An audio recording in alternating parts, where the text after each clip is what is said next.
Hey, everybody. If you didn't hear the news yesterday, Santa Ono, the president of the University of Michigan, put out a tweet on social media, said, I just got off the phone with Coach Harbaugh, and Jim shared with me the great news that he is going to remain as head coach of the University of Michigan Wolverines. That is fantastic news, and I have communicated to our athletic director, Ward Manuel. Go Blue. Jim Harbaugh then has come out with a statement. I love the relationships that I have at Michigan, coaches, staff, families, administration, President Santa Ono, and especially the players and their families. My heart is at University of Michigan. I once heard a wise man say, don't try to out-happy, go Blue. John U. Bacon, as maybe you have noticed, one of the first things that I noticed was that neither Jim Harbaugh did not publicly thank Ward Manuel, or Santa Ono said, hey, Jim called me.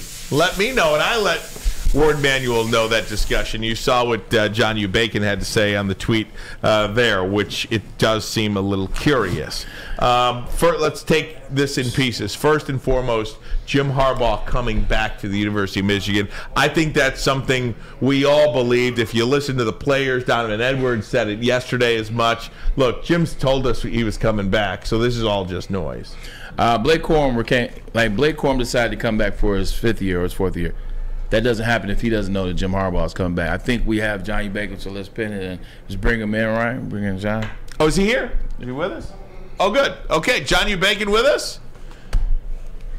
Hey, John. Yes, hello. Yes. Hey, how you doing? Right. Well, I got to tell you, John, let me, first of all, thank you. I know you are on vacation. He just got out of the ocean. And you have taken the time to be on the show today. So first and foremost, thank you so much. We really appreciate it. You're welcome, Ryan. My pleasure, of course. Happy New Year, big guy. Yeah, likewise. We say that till about what, February, I think. Well, this is the first time I've talked to in a minute, John. This is a friend of yours, okay? I'm saying Happy New Year, man. Hey, John, let me ask you, because I don't think I paid attention to this Jim Harbaugh to the NFL stuff until you tweeted out a couple of weeks ago that there might be some legitimacy to this. Now that he's back at Michigan, where do you think this has gone over the last couple of weeks and ultimately ending up back at the University of Michigan? Well, you kind of ended up back where you started, obviously. But when I tweeted that out about 10 days ago, maybe 2 weeks ago or so, my distinction was that for 6 or 7 years, we always heard these rumors, and there's always nothing to them. NFL teams might have been interested, but Jim was not answering. Was not interested. There's no two-way communication whatsoever. It's mainly people looking for clicks, things like that, just silly stuff. Obviously, last year that was different when he publicly told the players, the recruits, the staff, the media that he was pursuing an NFL job, flies to Minnesota publicly, does not get the job, does not get the offer, and then comes back and wants to stay. This time, the difference was it was kind of in between. It was not him pursuing the NFL, but it was him listening, and his people, his agent and so on, listening to what the NFL had to say. That was different from what we saw the first 5 or 6 years, and he was taking it seriously, and things with the Broncos especially were warming up. So it could have gone that direction, I think, frankly, unless Santa Ono, the new president at Michigan, had gotten involved.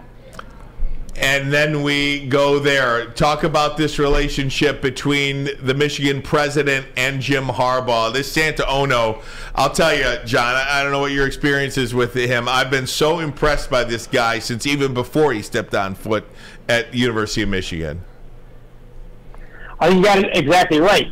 What struck me when they named him in August, and he got on board in October, I believe. No, they named him in June, I think. But anyway, I did not know I had any Cincinnati Bearcat followers, but I'll be doggone. When Ono was named, I must have gotten dozens of unsolicited tweets from Cincinnati alums who said, you're going to love this guy. And that's after he'd already left 5 years earlier for the previous job in Vancouver for the University of British Columbia. So that he had that kind of pull with those guys, that impressed me. Obviously, he's a master of social media in a way that President Schlitzow was kind of the opposite. And, of course, he's been everywhere. He's been to the Washtenaw Dairy and the Brown Jug and you name it. But he also recognizes perhaps more than any president, maybe ever, in Michigan history, we'll see, the value of a winning football program and a respected football program, that is your front porch, and that helps everything. So Mary Sue Coleman was very much aligned with that, but this guy seems to be another level entirely. I'm glad you said that, John. You bacon. I was on a statement, and then I had a question. The statement was along the same line, like with Santa Ono, having a chance to meet him at that Penn State Michigan game. Like, he's a guy that's just fun-loving, loves being out in the open, loves talking about Michigan football. He understands what Michigan football does. Like, I've never seen a president like this out in the open and this excited and this, I guess you would say, fun-loving guy. Mary Sue was great, but Mary Sue wasn't any Santa Ono. But here's a serious question now. What is the relationship like with Harbaugh and Ward Manuel right now? Because there seems to be some frictions just going off social media. That, I think, is a serious question. I don't have the whole story. And to get into that kind of waters, I have to have two sources for anything I'm going to tell you next. So I probably know more than I'm going to let on right here, but Understood. I don't know enough. So, but we do know this from a few different people. I mean, these were teammates. At first, Jim and Ward, when they were athletic director and coach after Jim Hackett stepped down, first year or two were okay, but not great. But then they really hit their stride. They were, I think, quite close for 3 or 4 years. And the 2020 situation kind of ended that. Now, Ward has to be given credit that when Jim was 2-4, if you did a poll of Michigan alums and fans, I'm not sure if he wins that poll to come back. So Ward went against many of his old teammates, friends, alums, and so on, some donors perhaps, to re-sign Jim for 2021. That was obviously the right move. Right. That team goes 12-2 and smokes Ohio State for the first time since about Braylon Edwards era, I think, just about. So there we go. Yeah. That was clearly a good move, but the contract, I think, stuck in Jim's craw. And then last year, again, Jim publicly went for the Minnesota Vikings job. When he came back, he said, I'll be here as long as you'll have me. And Ward had no problem with that. Obviously a better contract. So where exactly it lies, how it all came to be, I can't quite say.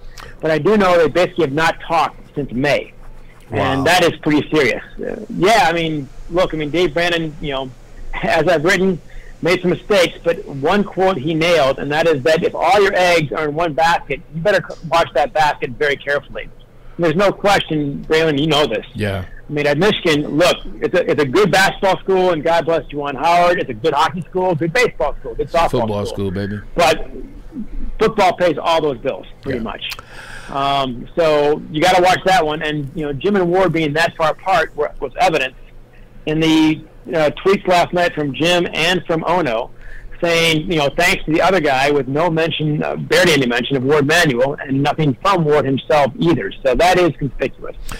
John, that's exactly what my next question was going to be. So many times in the media, we can blow things up that, or really focus on something that where there's no smoke. But that did seem very odd to me yesterday that Jim Harbaugh did not mention Ward Manuel, and then Santa Ono said, "Yeah, Jim called me." So maybe there is something. Maybe there is something to that. You perhaps answered my question there in your previous answer. Yeah, I mean, in some cases we're right. Usually, I think all of us, you guys do a very good job at Woodward. We're more in the habit of throwing buckets of water on rumors than we are feeding them. Because usually that's where it belongs. And look, you guys talk on TV, I talk on the radio. I've said plenty of dumb things where, no, I didn't mean it that way, and that's collective hearing and blah, blah, blah. But we send out prepared statements, maize and blue, clearly scripted, carefully rendered statements, and both of them, barely mention Ward. Yeah. That is not an accident. So that is not a flippant, off-the-cuff comment. That is now. Hey, John, it's Maz. Thanks again for coming on with us. I got a question on the NIL going forward. Do you think, is there something with the NIL that's between Jim and Ward? Is that maybe a sticking point?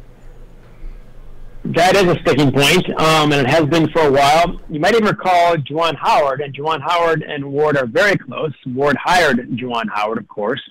So that was a fielded press conference. Even Juwan Howard, this time last year, mentioned in a prepared tweet that, Michigan's kind of behind. Yeah. And that, was kind of a last resort message saying, give us help. That's been the same friction, I think, between Ward Manuel and Jim. I know Ward is philosophically against NIL for the NCAA, and I get the reasoning. There's pros and cons to everything. This will change, obviously, some of the things that we love about college football, and it won't change others, and it'll make some other things better, obviously. But Ward is not that big on it, but he did send out a message 3 weeks ago that they're doing more on the NIL front. There are 4 groups out there kind of sanctioned by Michigan to do so. And since that email went out to the public, they raised another $7 or $8 million from that alone. So they are picking up speed. And look, the guys, remaining, you guys mentioned this before I got on, Blake Corum, all these guys, Zinter and so on, that's a pretty loaded bunch coming back, all of whom could have jumped pretty much, I think, 6 or 7 guys. One factor there is NIL, and the other factor there is probably Harbaugh. So that has been a point of friction. I think Ward is catching up on that front, and maybe pretty quickly. But that has been a nagging issue between Harbaugh and Ward to this point. Last question for you, John. Last year, I believe Jim Harbaugh was the 4th highest paid coach in the Big Ten, 12th highest paid coach in college football. What will a new contract command for Jim Harbaugh? Does he want to be the highest paid coach in the Big Ten? I've heard that he does not want to be the highest paid coach in the Big Ten, and if I were him, I wouldn't want to be either, because that guy's always a target. Right. I'd rather. And by the way, keep in mind, I'm a writer. I have no idea what the difference is between $10 million a year and $11 million a year. That's not my neighborhood. But man, tell me this: if you're sitting on $40, $50 million, and it's $1 million more, can you really feel that? I don't know. I'd rather be number 2 or 3 and not take the grief of the point man. So I don't think. I'll tell you what. It's going to be more than it was last time.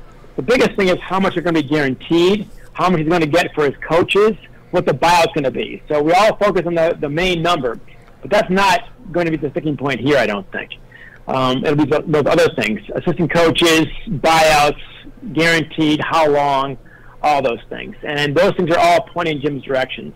My guess is this will be in the $10 to $11 million range, which will put him right up there. But I don't think it'll surpass a day with that. We'll see. But he'll be in the top 5 nationwide after this. Last one for me, John. How was that loss to TCU reverberated into Ann Arbor? And because we haven't had a chance to really talk to you about this and going forward into next season. Well, I guess if you're looking for the silver lining to the contract renegotiation 2nd year in a row, is that who the hell remembers TCU? So, no one's talking about that now. That is the one game all season long, 14 games, where I felt Michigan got outcoached. In much the same way Michigan thoroughly outcoached Ohio State. Talk to Braylon, talk to the guys who know the game better than I do.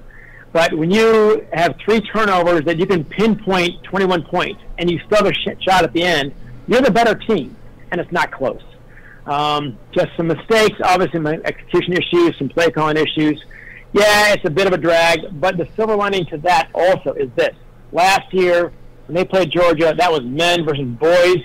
And we see their defensive tackle chase down Blake Corum. You realize, whoa, that is a different level of football we're looking at.